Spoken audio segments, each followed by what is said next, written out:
Good afternoon. Welcome to the National Press Club. My name is Sonia Hilgren. I am president of the National Press Club and editor of Farm Journal. I'd like to welcome club members and their guests in the audience today, as well as those of you watching on C-SPAN or listening on National Public Radio or the Global Internet Computer Network. Before introducing our head table, I'd like to remind our members of upcoming speakers. On Friday, March 8th, Senator Alan Simpson, Republican from Wyoming, will reflect on the state of Congress as he leaves the Senate. On Thursday, March 14th, Mike Wallace of CBS News' 60 Minutes will be speaker at our annual Freedom of Information Day luncheon. His topic will be corporate influence and freedom of the press. And on Friday, March 15th, John Bruton, the Prime Minister of Ireland, will be on hand to talk about the Northern Ireland peace process. Transcripts and audio and video tapes of Press Club luncheons are available by calling 1-800-NPC-2334. If you have any questions for our speaker, please write them on the cards provided at your tables and pass them up to me. I will ask as many as time permits. I would now like to introduce our head table guests and ask them to stand briefly when their names are called. From your right, Larry Williams, Technology Editor, Knight Ridder Newspapers. Kara Swisher, Washington Post. Steve Wildstrom, Business Week. Rod Kuckrow, Editor-in-Chief, Multimedia Publishing Group. Catherine Applefield Olson, Telecom Publishing Group. Walt Mossberg, Wall Street Journal. Peggy Robertson, freelance journalist and chairman of the National Press Club Speakers Committee. Mark Lewin, Business Week. Jack Reynolds Communications, and member of the National Press Club Speakers Committee who arranged today's luncheon. Steve Ginsburg, Reuters. Catherine Hobson, Bloomberg Business News, and Larry Bivens, Detroit News.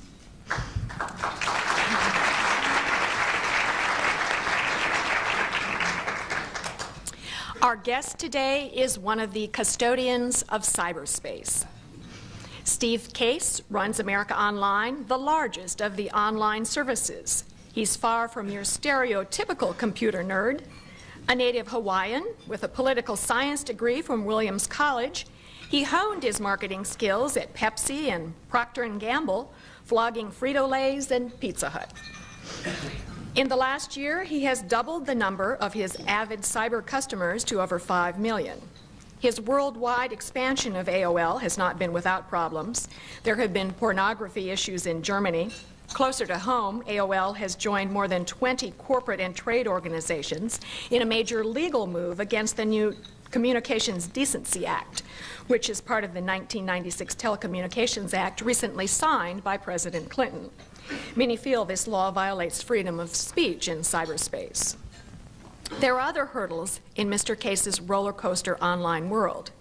His two major competitors are on the auction block. Sears has announced that it would like to unload half of Prodigy, IBM owns the other half, and H&R Block wants to spin off CompuServe. Why this turmoil in what has been a fast-growing part of the information superhighway? As the World Wide Web becomes easier to navigate through direct internet access providers, customers may find it easier to bypass online services. Wall Street doesn't exactly know what to make of this novel world of cyberspace. As a consequence, the tech stocks have soared and plunged in yo-yo moves that have financial analysts in cardiac arrest. Not too long ago, AOL's short position, those market wizards betting against Mr. Case, numbered 15.2 million shares. The stakes are high in Steve Case's world. Recently, the worth of his shares in AOL dropped $30 million in a week. That's almost as much as Steve Forbes has spent in pursuit of the presidency. But he's just an old-fashioned linear magazine publisher. And if that weren't enough to mess up anyone's modem, AT&T, the potential Darth Vader of the online galaxy, announced it would be providing low-cost internet access to its 80 million residential and 10 million business customers. The question for Wall Street and AOL stockholders is Steve Case Luke Skywalker?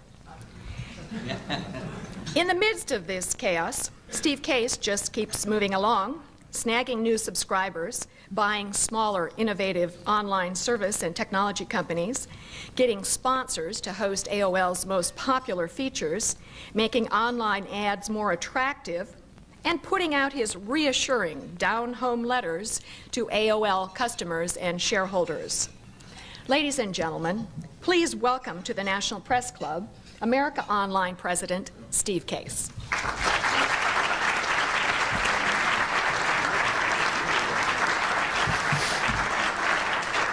Well, thank you very much. That was quite an introduction. I think it covered most of the key points I was going to talk about. So there'll be some consistency between the introduction and my comments. We started our company over a decade ago when there was not a lot of interest in online services. In fact, there was virtually no interest in the concept. People thought it was sort of this hobbyist computer nerd sort of thing. But we had a belief then, and we have a belief now, that over time what would happen was the development of a new medium which would ultimately be as important as radio was or television was or magazines have been. But it would take a long time for us to build the kind of the roadblocks to get from where we were to where we needed to go.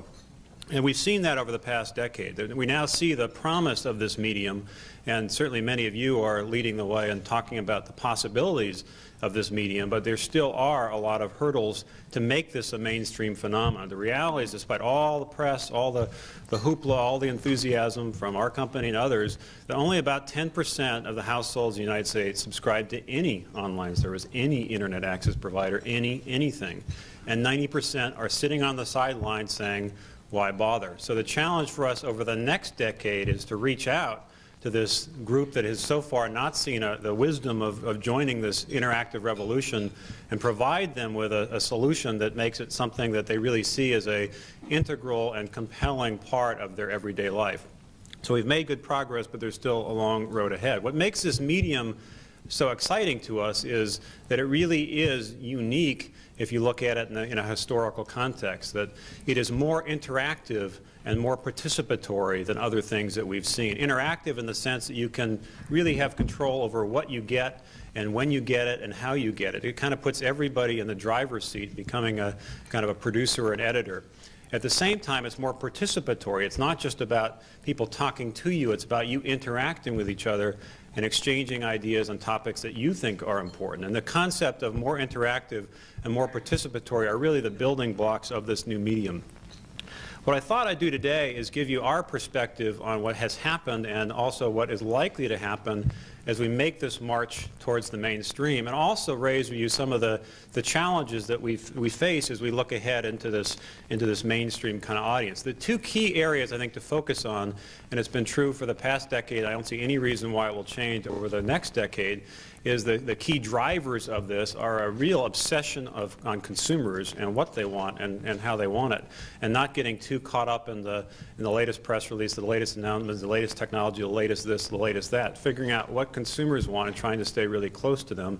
And also recognizing this requires a spirit of partnership, that no company can do this alone. It really requires people working together. That's been the history in the last few years. Now it requires broadening that tent and bringing new constituencies in, including the government and other groups that have an interest as this moves towards the mainstream and as it goes from being kind of a niche phenomenon to more of a mass phenomenon. There's lots of issues that are being raised now and will be raised in the next few years. So we need to expand that tapestry of alliances and open the tent to a much broader range of constituencies than we've seen so far. It appears that there are 5 principal challenges to focus on here, to try to look at this in a more strategic kind of fashion. The first is creating a really extraordinary experience. That ultimately is what drives a lot of this, and we'll talk about that. The second is figuring out how to integrate this medium into society, so it really is a core part of society as opposed to something sitting on the sidelines. The third, which is sort of related, is to establish new legal and regulatory frameworks that recognize the potential of this medium, but also the challenges because it is so unique versus things that people have seen in the past. The fourth is to develop new business models so everybody participating in this business throughout the value chain can do it in a successful and profitable fashion. And the fifth is to use technology to really enable and empower and drive this revolution, but recognizing that technology is really a piece of the puzzle, not the puzzle itself. And in fact, consumers don't really care about the underlying technologies. They're much more interested in what they're going to get than how they're going to get it. So we need to make sure as we move to a more mainstream audience that we don't forget that the best services may mask that technology as opposed to really highlighting it. Now, if you look at what's happened the last couple of years, it really has been extraordinary. AOL is a good proxy for this, but there's been other success stories as well. 2 years ago, we had 500,000 subscribers. Today, we have over 5 million subscribers. So we've added 4.5 million subscribers in the past 2 years. And to put that in some context in terms of media properties, that means in the last 2 years, we've added more new subscribers than USA Today and New York Times and Wall Street Journal have added over the past 100 years. So there is consumer interest in this phenomenon. It's no longer kind of something that's hiding in the corner, and people who are really enthusiastic about their computers do this on weekends because they have nothing better to do. This is now a core part of many people's lives, and I travel around a fair amount and often encounter people that surprise me that they're already part of this revolution, already usually subscribing to AOL, which of course makes me happy. But there's lots of other people on a global basis that are connected to this interactive medium, and many through the internet. The numbers there are kind of all over the map, ranging from 10 million or so users to 30 million or so. Usually the difference is whether they're just using something like email or using broader services like World Wide Web access. But there's no question that this is no longer a millions kind of phenomenon. It's quickly becoming a tens of millions kind of phenomenon. And the reason for that are those attributes I mentioned before.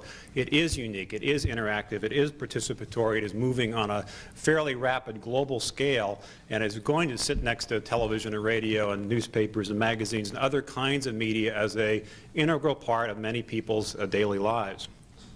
So the challenge is to figure out how to do that. It's one thing to say it, it's another thing to do it. We've been working on this for the past decade. We've made some progress, but we do recognize there's still an extraordinarily long way to go to really get the kind of mainstream phenomenon that we think is so possible. And the key, as I said, is focusing on consumers. That really sometimes gets lost in the sea of announcements because there's so many different things happening, usually interesting in a vacuum, but sometimes lacking a context that brings it all together so that your friends who live down the street or your relatives or your mother can figure out why this service is so important to their everyday life. The guiding principles at America Online have focused on what we call the 6 C's, which are content, context, community, connectivity, commerce, and cost. And recently, recognizing that the market was shifting into more of a mainstream mode, we've added 2 new ones, which are controls and customer service. So I'll touch briefly on these because they really are central to understanding what's going to drive this from a 10% household penetration kind of phenomenon to more of a mainstream phenomenon. Now, content is certainly important. There's some people who say content is king. We think that's probably a little extreme because in this new world, all of these things are important piece parts. And indeed, none of them are as effective on a standalone basis as they are in an integrated basis, which is the way consumers see it. But consumers certainly want access to a broad range of content. They want access to brands they already know and trust. They want it to be as easy as possible to get in and get around. In this area of content, we have seen a dramatic shift in the past couple of years from a world which was really mostly about existing brands, the existing newspaper brands and magazine brands that people already knew and trust, to a growing number of new brands that are being created by entrepreneurs who are really quite obsessed about the possibilities of this new medium. Now, that's not to say that the media companies aren't playing that same role. We're actually partnering with a number of them to create joint ventures. The key idea here is not whether it's an old brand or new brand, but that a new perspective, taking advantage of the power of this medium and leveraging this aspect of interactivity and participation, is really brought to the table, and it's not simply about shoving data through a new pipe.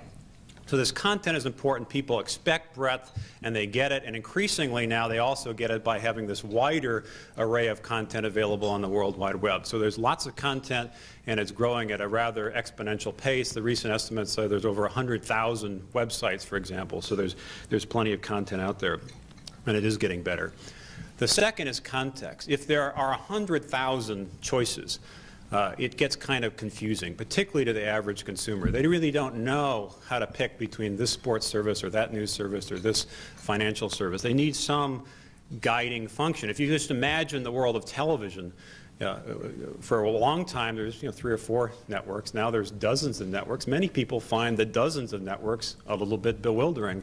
A few years ago, everybody was talking about 500 channels, and people thought, my, 500 channels, how would you ever surf through 500 channels to find what you're looking for? You just constantly be clicking that remote control button. Well, this is not about a handful of channels or dozens of channels or even 500 channels. This is about hundreds of thousands of channels, someday millions of channels. And how do you make sense of that? How do you bring a sense of order to what otherwise most consumers will find a chaotic kind of business? And that's what context is all about, making sense of this so you provide a guide function and you can point people in the direction of services that's most likely to meet their needs. And you can provide some quality control function because a lot of people really are looking for that helping hand. And indeed, the 90% that aren't yet participating in this medium are going to need that helping hand more than anybody else.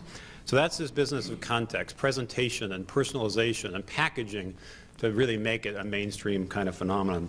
The next aspect is community, and we've always believed that a powerful part of this medium was building a sense of community. In some respects, AOL with 5 million members is almost like a society. It's like a city, and indeed, if it was a city in the United States, it would be among the largest cities in the country. And we want to promote a sense of community. We want to promote a sense of connectedness so people really feel part of the service. We want them to feel it's their service, not our service, and we want them to join in discussions on topics they care most about and participate. So it's not just about reading information on a screen. It's also about interacting with others in this participatory fashion.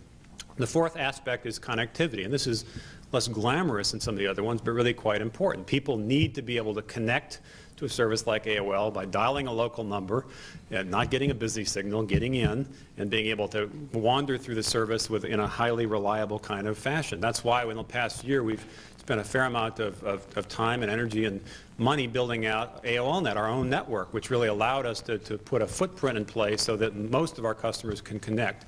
And we're focusing a lot on this connectivity aspect. It's really quite critical. The fifth is commerce, and this is only now emerging because the audience reach of the industry, and AOL in particular, is only to the point where we have critical mass where this is possible. But if you imagine a world where everybody was connected, which we're not at today, but someday may be at, it will really fundamentally reshape the way people get information and communicate with other people and buy products, and that as they buy products, there's new ways to distribute information to help guide their decisions and new ways to purchase those products and purchase those services, which really stimulates this whole market of electronic commerce, which is quite important because that will ultimately be a major driver in the profitability of this medium. The sixth aspect is cost. We've always believed that simple, affordable pricing is important. People don't want to have to make a lot of decisions. They want to have a pricing structure they understand, and that's been proven time and time again. The two new areas we've added are controls. This is a new phenomenon in the past year, a growing sense in a lot of different constituencies that as you bring this more to the mainstream, you have to empower people to take control of the medium, and particularly to take control of the medium for the needs of their own household. So we have developed, and other companies have as well, tools to make that happen, things we call parental controls, for example, that allows everybody to customize the service to meet their own particular needs. It's really quite critical as we move more mainstream. And the final aspect is customer service. Again, if you're going after the 90% that isn't presently plugged in, you have to do a better job than we've done so far in reaching out and helping them get connected in the first place, and when they have questions, helping them with those questions. We now have over 2,500 people around the country who are just focused on that one thing, trying to provide superior customer service. So that's the aspect of really making this a consumer phenomenon. One of the missing ingredients right now is a disconnect between what technologically is possible and what consumers are pragmatically able to do. And it's particularly true when you think of bandwidth. Bandwidth is basically the speed at which you can deliver services. And a lot of interesting things are happening that require higher bandwidth than most consumers have. And the World Wide Web is one example of that. I think most would agree that in order to get full value out of the World Wide Web, you need to be connected with a modem speed of at least 28.8, and ideally ISDN or cable modems. And there's lots of enthusiasm about the possibility of this higher bandwidth communications, which sounds good in a vacuum. But if you then go look in the real world, the majority of consumers have slower modems. They have 14.4 modems or 9600 modems, which basically means a lot of the things that you read about and hear about, you're not going to be able to use with your computer and your modem today. And indeed, most computers sold today, if you go to a computer store tonight and try to buy a computer, the vast majority will have 14.4 modems. So there's a real important need to bridge the possibilities with the realities to make sure we can reach a mainstream audience.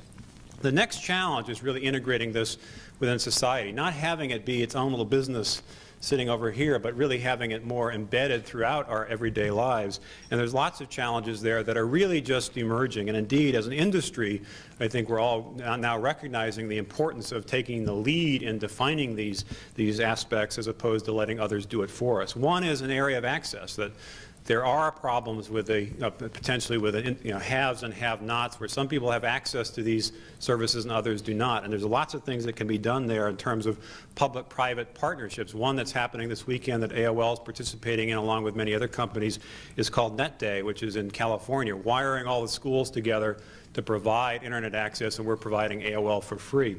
We're doing the same thing in the empowerment zones all over the country, going into the most disadvantaged neighborhoods and providing free AOL access. But that's really the tip of the iceberg of the kinds of things we need to do to bridge this gap. There also are significant issues in terms of this idea of censoring content, and it's a very hot debate in Washington and other places. Our view, and it's shared by many within the industry, is the right approach is to empower people through tools to allow them to customize this content for their own particular families, and to supplement that with some kind of standard that is enforceable. And we've been arguing for a harmful to minors standard as opposed to the current indecency standard, which we think is a little vague and probably unenforceable. There are lots of these kinds of issues that are just now surfacing, and it's sort of a good news, bad news thing. It's bad news because they're complicated and hard to deal with. It's good news because it basically means this medium is arriving and it's starting to move mainstream, and people are starting to take it seriously and thinking about it from a public policy standpoint, not just in this country but on a global basis. So it really is a kind of a mixed blessing.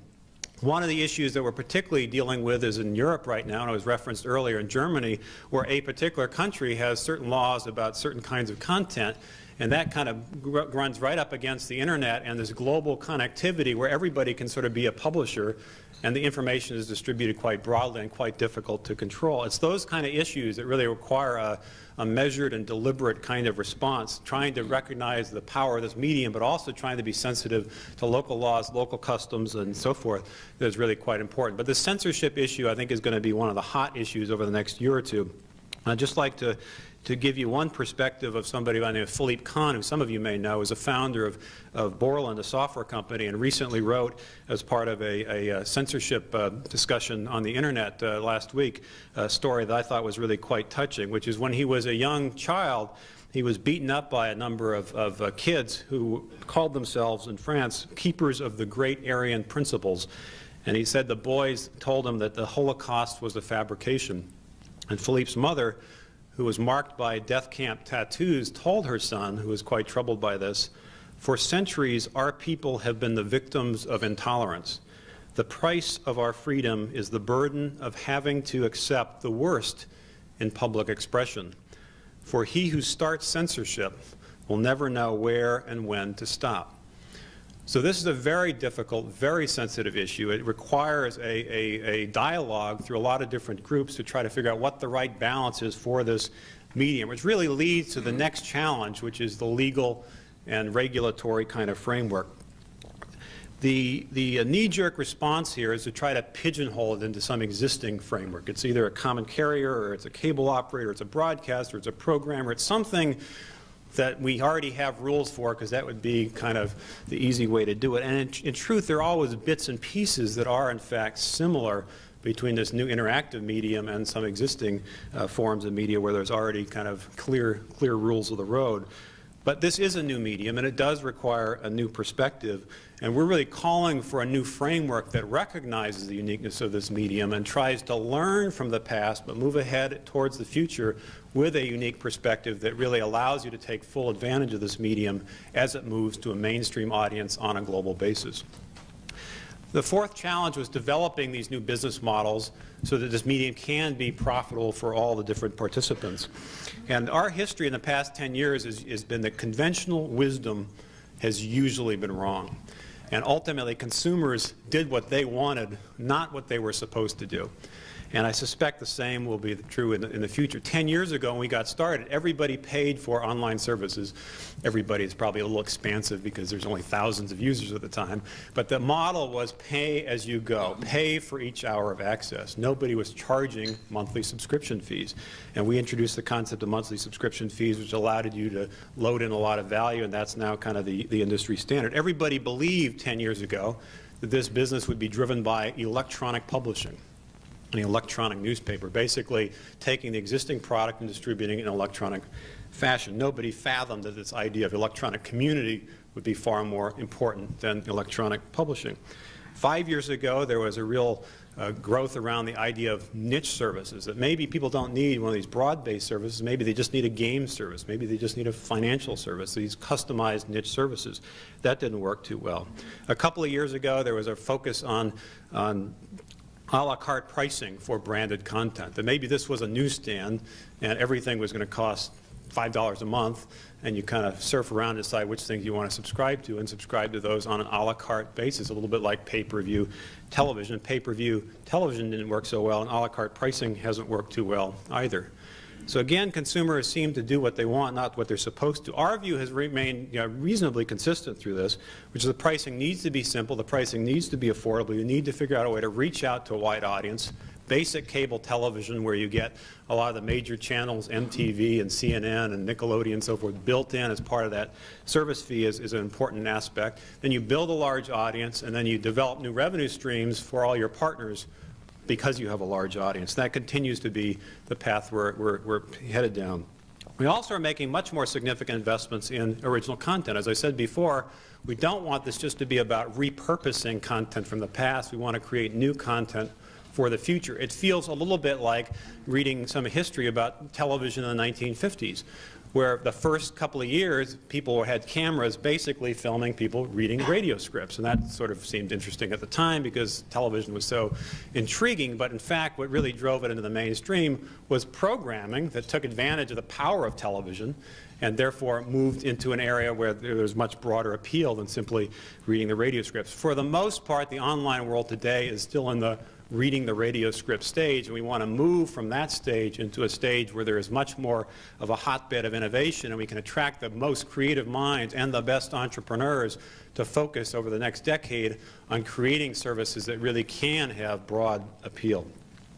And the fifth challenge is really trying to make technology serve consumers and really recognize that technology is a central enabler of this revolution, while at the same time not getting too caught up in the possibilities of this widget or that widget. There are lots of things that need to be assembled to make this work, but consumers would much prefer that as an industry we kind of downplay that aspect and somehow plug it together to make it work for them. They really want to push a button and be up and running and not have to learn a lot about the language of technology that's true today, whether it be bandwidth issues, which we talked about, or ease of use issues, or network issues, or security or privacy issues. There's lots of these things that need to get attention, but we need to do that as an industry in a way that does not confuse consumers, but instead they can view it as a real enabler and a powerful aspect of this medium.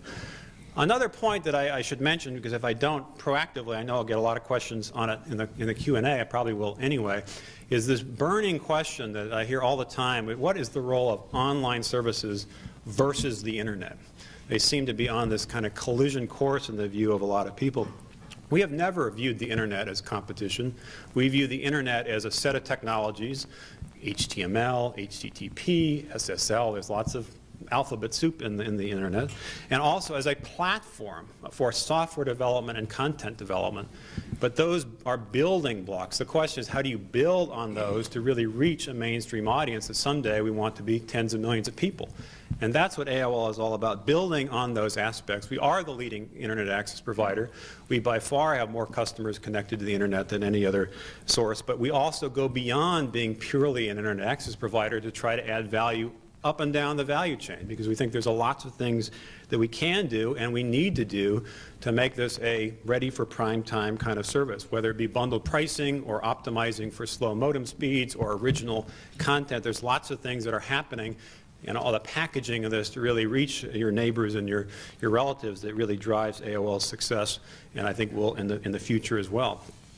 So we sense there's a window of opportunity here. There is growing interest in this phenomenon of online services, phenomenon of Internet. Consumers are kind of coming out of their dens and saying, I want to try this thing. I've kind of been on the fence for a little while. I'm not quite sure exactly what it is, but I'm now curious. And we need to figure out a way to welcome them to the party, make it as easy as possible for them, and to try to point them in the direction of the services that most meet their needs, while focusing not just on consumers, but also on this aspect of partnerships that I've mentioned several times, that we've learned the hard way over the past decade that it really does require cooperation. Now we're moving into a new phase where it's not just cooperation within our little industry with software companies and telephone companies and so forth, but in a broader societal context, not just in this country, but on a global basis, and that we really need to bring that perspective to this in order to reach the ultimate potential of this medium, which is really to have it sitting alongside television and radio as a major mass phenomenon that tens of millions of people participate in every day and find significant value on. And it really does, the promise that we've always been pursuing of really empowering people so they can get information in new ways, they can communicate in new ways, they can learn things in new ways, they can buy products and services in new ways. It really is an important part of their lives. That's what we've been doing for the past 10 years and we'll be doing for I suspect, many decades to come. With that, I'd like to open it up for your questions.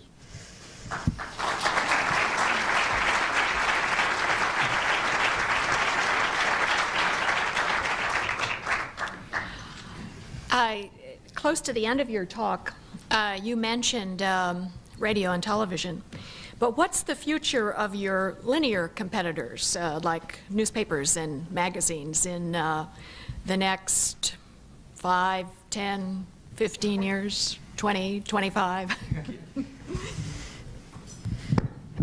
Well, there's always been a presumption in history that new things would somehow kill old things, and it's never been the case. That television, for example, was supposed to kill radio. It obviously did not. Cable television was supposed to kill network television. It obviously did not. So there's always been a path of progress where new things emerged that may have altered what some of the existing things did, but that didn't fundamentally eliminate them. Newspapers, I think the real question is how do they define their business. Almost all the newspaper companies that I'm familiar with have a fairly strategic perspective, which is that this is not just about printing things on newsprint and delivering it to people's doorsteps. They're more about a brand that people trust and being able to obtain lots of information from lots of different sources and organize it in a way that mainstream America can understand and appreciate. And the way they actually deliver that service to their consumers doesn't really matter, whether it be in a printed form or electronic form. Those brands, I think, will continue to be trusted,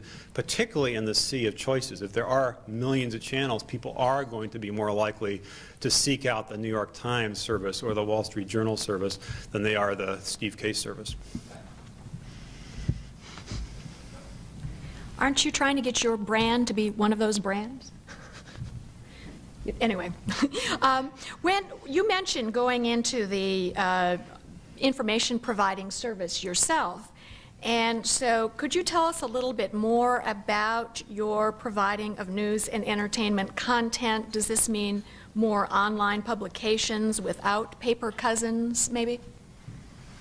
Well, first of all, following up on the earlier question, we are not creating brands that compete with newspapers, for example. We are partnering with a lot of companies to make that happen.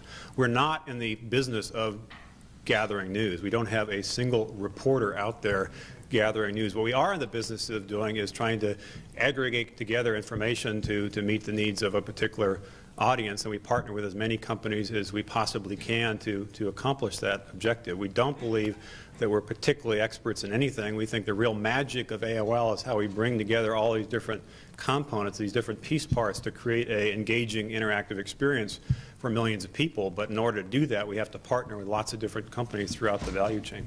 And some of the, in terms of magazines and newspapers, I think some of the real magic over the next decade will be hybrid offerings that really leverage print as a launching pad into an online world, so that you may read about something in a newspaper or in a magazine and want to learn more, want to discuss that with others, and move to the online service. That these things will work better in tandem than they each will work separately. With all this partnering, are we journalists all going to be working with or for you and Bill Gates someday? No.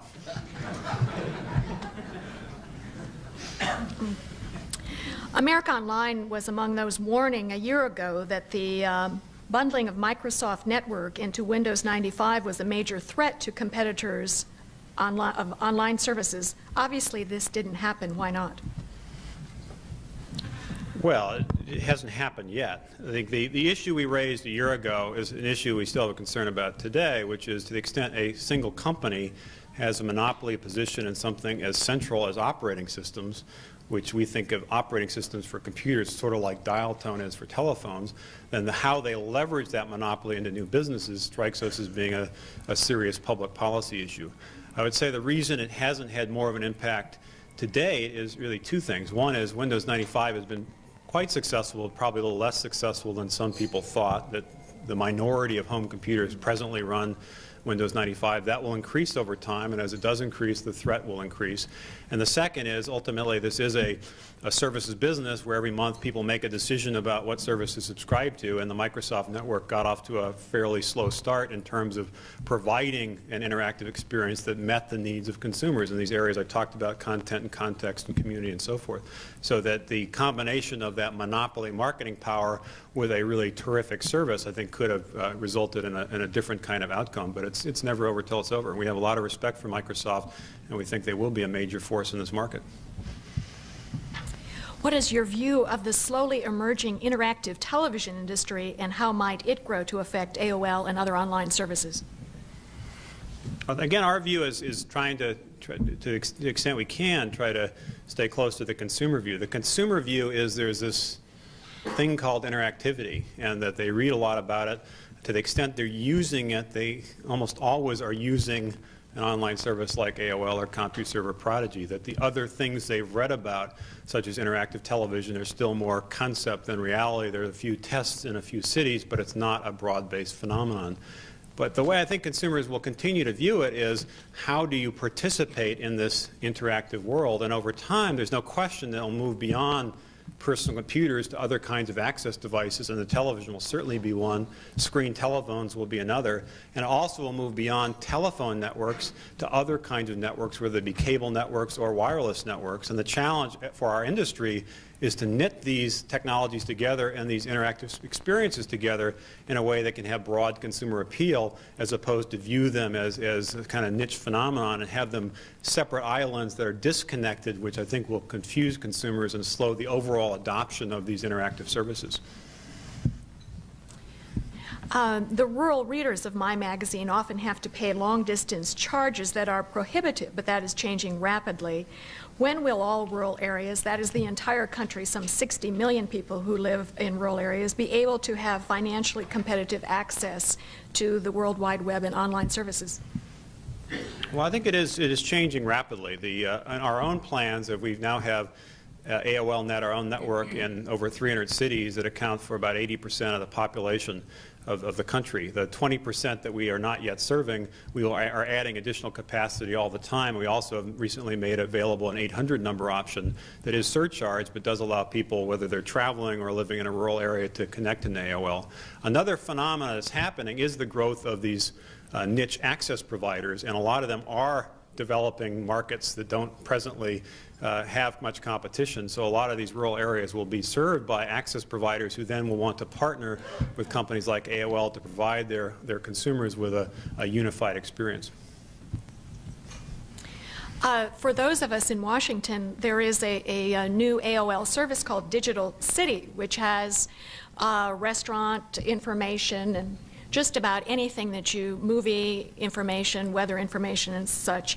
What details can you tell us about Digital City as far as the number of users, revenues derived from advertising, success in displacing the Post's Digital Inc., which is their digital version, and might this Digital City wipe out some of the local newspaper franchises, and how can you be a partner when you're going at newspapers like that?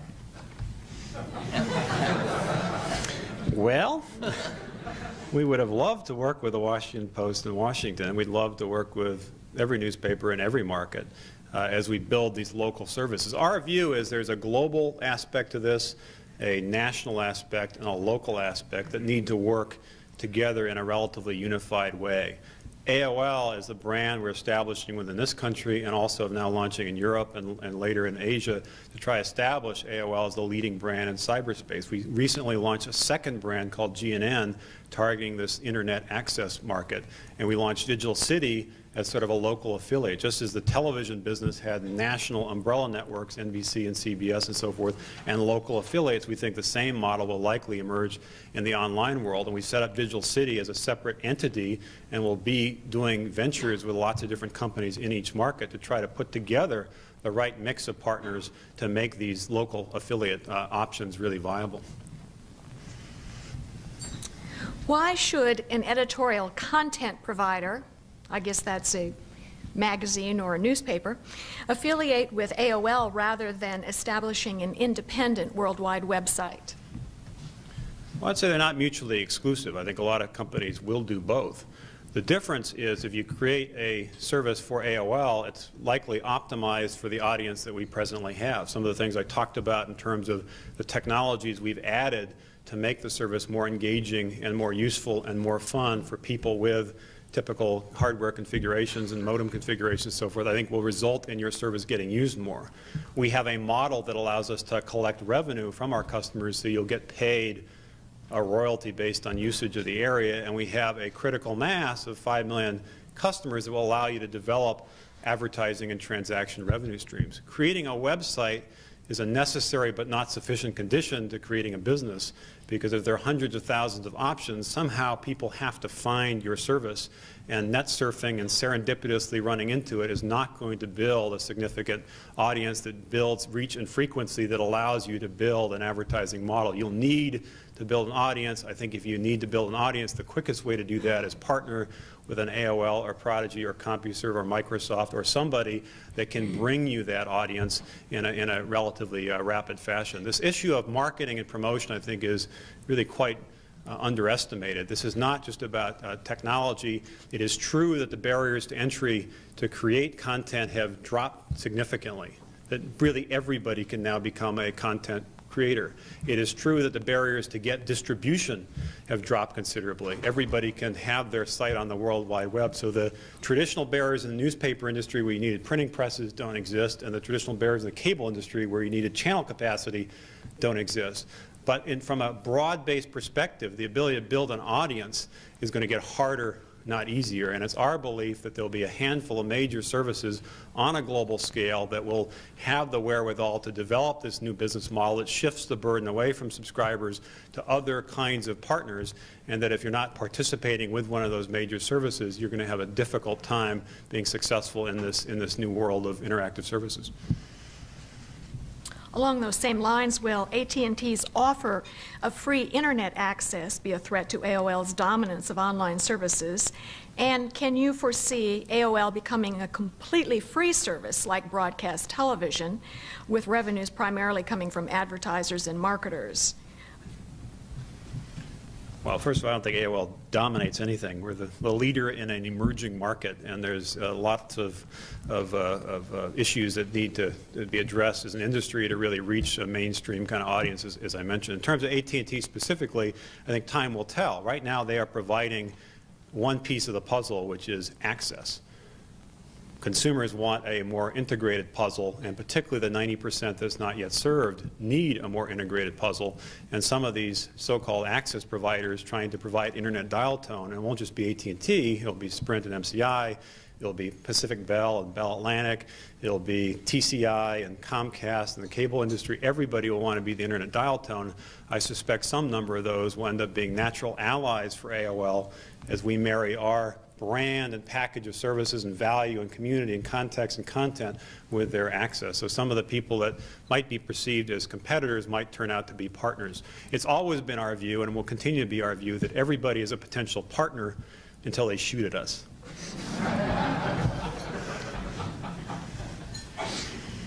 Do you get the impression that Wall Street doesn't really understand the technology stocks, the online world, the internet, World Wide Web?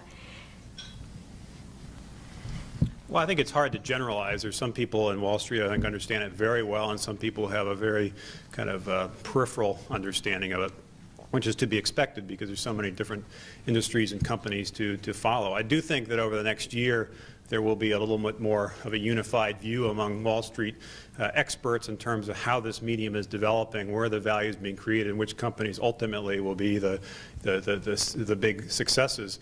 But I would expect over the next few months and probably at least the next year, still a lot of volatility and a lot of roller coasterness as people are making some assumptions about how this might play out, and ultimately it's going to be a function of what consumers decide, not what I decide or you decide or they decide.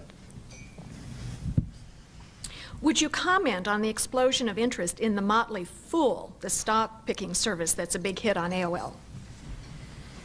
Well, for those of you who don't understand, Motley Fool is a couple of guys who were in a garage a year and a half ago who were publishing a fairly limited circulation newsletter that they mailed to some people who were curious about their views of the market. And they decided they wanted to try to create a service on AOL that really brought some of that same perspective, but married some of these other aspects of interactive and participatory. And we launched that a little over a year ago, and it was a terrific success. And it really showed you the power of creativity, of entrepreneurs with an idea married to this new medium. It really emerged as a very successful service on AOL, really quite quickly. Some of that is because we believed in them and promoted them, which supports the point I made about the importance of marketing and promotion. In the TV network world, where there's really 4 networks, if you talk to producers in Hollywood who had a unsuccessful series, they almost always blame it on the network in terms of when they were scheduled or how much they were promoted, and that's with a relatively small number of choices. In this world of hundreds of thousands or millions of choices, what gets promoted will play an important role, but it has to be coupled with terrific, creative, engaging, exciting, innovative content, and building the sense of community and sense of connectedness. And the Motley Fool entrepreneurs are a good example of that. And it's also a good example of new brands emerging out of this online world and then marching into more of a mainstream audience. They recently published a book with Simon & Schuster that's already selling quite well. I would not be at all surprised to see them have their own television show someday, sort of like a Louis Rukeyser for this next generation. So it shows you the power of this medium and creativity married together. Do you plan to offer banking services online? Yes, we do plan to. We actually have already started that process, working directly with some banks like Bank of America, but also partnering with Intuit through their Quicken offering is now by far the leader in check registers and bill paying, and we're partnering with a number of groups such as Intuit to try to take that service and make it part of our offering as well, because our belief is that consumers prefer one-stop shopping. They prefer going through one interface they know and can trust, paying one bill, calling one number. They'd rather get all of these services married together in a unified way than have to learn each service, learn each interface, and learn how to subscribe and use each of these offerings. So the more we can bundle together under the AOL brand, the better off we are, and the more customers we have, the better we're able to do that, because we've seen this big get bigger kind of dynamic over the past couple of years. When we had hundreds of thousands of subscribers, it was a lot harder to track content than when you have millions of subscribers. And if you have millions of subscribers and have better content, you're able to attract more customers. If you have more customers, you have more revenue, which allows you to invest more in technology and marketing and content, which allows you to reach an even wider audience. And if you reach an even wider audience, you then have the ability to start developing these new revenue streams, interactive advertising and transactions, and that creates this dynamic where the big get bigger, and these integrated offerings, I think, really will be the mass market phenomenon. This gentle questioner, however, says America Online has goofed in its billing practices. What are you doing about this management problem? Well, we probably goofed in a lot of things over the past 10 years. What we do when we goof is we address the issue as quickly and in such a forthright fashion as we possibly can. And that's what we'll continue to do. And what safeguards are in place to protect credit card purchases through AOL? Well, it varies depending on the service. Some services have extra levels of security. American Express, for example, you have to have a special password to get into their area. That's really under the control of each of our partners. But one of the benefits of buying things on AOL today versus buying things on the internet is it inherently is more secure because of a somewhat more closed client-server kind of architecture. The challenge of the internet, and it's being addressed at a fairly rapid clip, and indeed we are investors along with Netscape and CompuServe and other companies in an entity called Teresa to try to standardize security on the internet, is it's a much more complicated problem to have a distributed global open network secure than it is to have a somewhat more limited closed system secure. So it's more secure today with the existing services such as AOL and CompuServe, and we're working together with a lot of people in the industry to try to make it equally secure, perhaps even more secure down the road on the internet. This questioner says that AOL still has the worst web browser. Thank you. And what do you plan to do about it? Well, I don't think that's entirely true, but it's partially true. Did Walt Mossberg ask this question? No. By the way? Just had to know. We are about to launch a new version of our Windows software and soon a new version of our Macintosh software that addresses a number of common complaints from members, one of which is the web browser, and it supports what's called HTML 3.0 extensions and Netscape extensions, so it really will improve significantly. We also are in discussions with a number of companies in the industry about ways to partner together to leverage some common architectures, because if we can do things from a technology standpoint in partnership with others that better meet the needs of our members, we will do that. How much does one of those famous AOL discs that you seem to send out to everyone cost? And how much churn do you have in AOL membership? What is the highest acceptable acquisition cost per subscriber? Well, we do buy a lot of discs and we do get a good price. We think there is an easier way to get from where we are to where we need to go, and we think it would be good if the IRS would, on your tax form, just have a checkoff box. Do you currently subscribe to AOL? And if you don't, we'll send you the disc, and we can eliminate a lot of duplication and waste. So I hope you'll take up that cause with us for the betterment of mankind. In terms of the acceptable cost from an acquisition standpoint, our business model has been consistent for quite some time, which is we're willing to spend up to 10% of the lifetime revenue we generate from a customer to acquire a customer. Right now we're spending quite a bit less than that 10% number. What's your strategy on the educational aspects, and what is AOL doing to reach parents, schools, those potential audience multipliers? Well, we have been focusing for most of the past decade on the consumer market, really trying to address people at home. But we recognize there's two other markets that exist, and over time they really will integrate and unify in a way that really is quite interesting. One is the area of businesses, and the other is the area of education, and we're doing things on both fronts. So there's lots of businesses that are getting connected together within their company and with other companies they do business with, and bringing our millions of customers together with those companies really adds a lot of value, and you're starting to see that, and you'll see a lot more of that. And the same is true on the educational side, that right now most schools are left out of this. Some have some form of access, most do not. And as I mentioned before, we're doing things such as Net Day this Saturday in California to wire together schools and provide free AOL access, and we are doing that in other areas as well, because we think that's an important contribution we can make, but also it benefits by bringing these three spheres together in a more unified way, which is going to be critical, we think, to really reach a mainstream audience. If AOL does not already offer this service, when will a book review listing service be offered? Well, I actually believe we already do offer a service like that, but I could be wrong. One of the downsides of running a fast-growing company is you no longer know everything that's going on. In fact, you probably don't know most of what's going on. But I do believe we have a book kind of review service, and if we don't, I suspect we'll have one soon. And if not, of course, you can always go out through our World Wide Web browser and get it somewhere on the web. TV networks are bowing to pressure from Washington and the public and are rating their programs, our online services, the next media to face this sort of pressure to regulate their own content. Well, actually, we've already received that pressure, and part of the Communications Act has this Communications Decency Act that I referenced before that really does create some very difficult standards in terms of making this possible. Our view is that it's really better to empower the customers of the service to decide what's best for them and their families, which is why we've made such a heavy investment, as have other companies, in tools. And we're working together with industry groups to try to come up with common frameworks. One particular consortium is called PICS, which is basically designed to do the same kind of ratings for content as you see in television, or soon we'll see in television. It's just gone too quickly, but we're near the end, and so I want to present our Certificate of Appreciation and a National Press Club mug.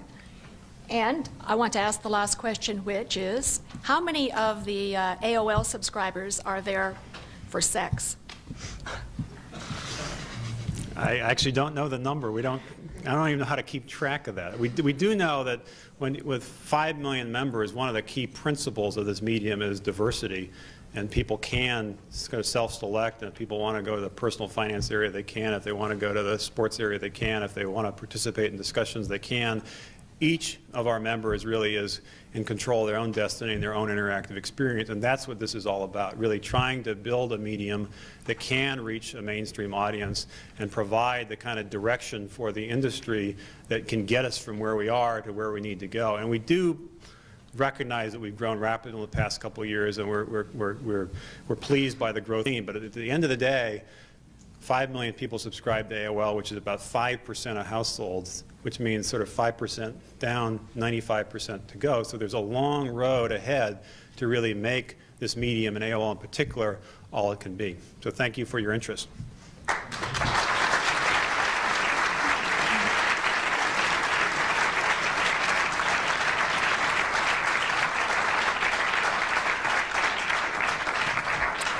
Thank you, Mr. Case. Thank you for coming today, and I'd like to thank staff members Melissa Bender and Chad Taylor and Melanie Abdu-Dermont and Howard Rothman for organizing today's luncheon.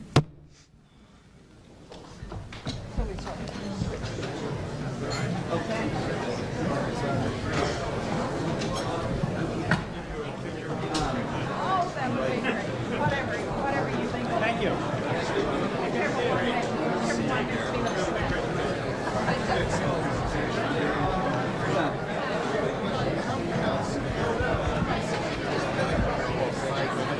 Good to see you again. Big fans of your one of the great pleasures today.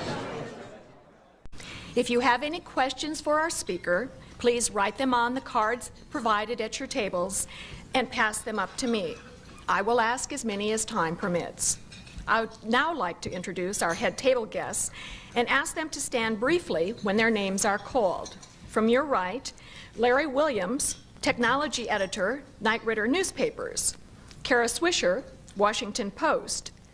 Steve Wildstrom, Business Week. Rod Cookrow, Editor-in-Chief, Multimedia Publishing Group. Catherine Applefield Olson, Telecom Publishing Group. Walt Mossberg, Wall Street Journal.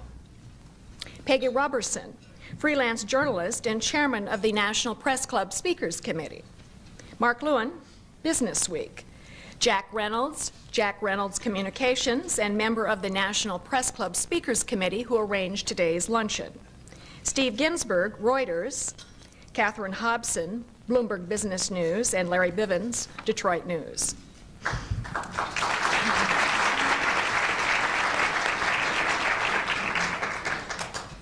Our guest today is one of the custodians of cyber. In the midst of this chaos, Steve Case just keeps moving along, snagging new subscribers, buying smaller, innovative online service and technology companies, getting sponsors to host AOL's most popular features, making online ads more attractive, and putting out his reassuring down-home letters to AOL customers and shareholders. Ladies and gentlemen, please welcome to the National Press Club, America Online President Steve Case.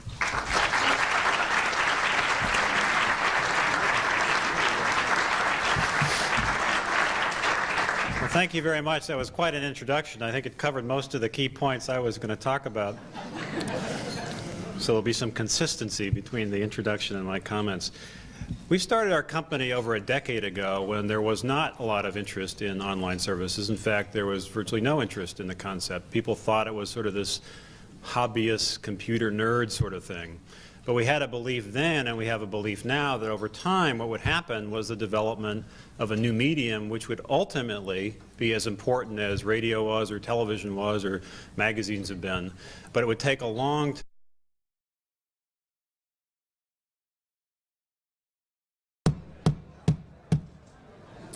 Good afternoon. Welcome to the National Press Club. My name is Sonia Hilgren. I am president of the National Press Club and editor of Farm Journal. I'd like to welcome club members and their guests in the audience today, as well as those of you watching on C-SPAN or listening on National Public Radio or the Global Internet Computer Network. Before introducing our head table, I'd like to remind our members of upcoming speakers. On Friday, March 8th, Senator Alan Simpson, Republican from Wyoming, will reflect on the state of Congress as he leaves the Senate. On Thursday, March 14th, Mike Wallace of CBS News' 60 Minutes will be speaker at our annual Freedom of Information Day luncheon. His topic will be corporate influence and freedom of the press. And on Friday, March 15th, John Bruton, the Prime Minister of Ireland, will be on hand to talk about the Northern Ireland peace process. Transcripts and audio and video tapes of Press Club luncheons are available by calling 1-800-NPC-2334. Space. Steve Case runs America Online, the largest of the online services. He's far from your stereotypical computer nerd.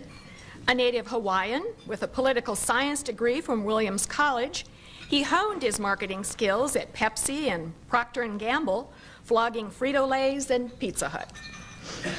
In the last year, he has doubled the number of his avid cyber customers to over 5 million. His worldwide expansion of AOL has not been without problems.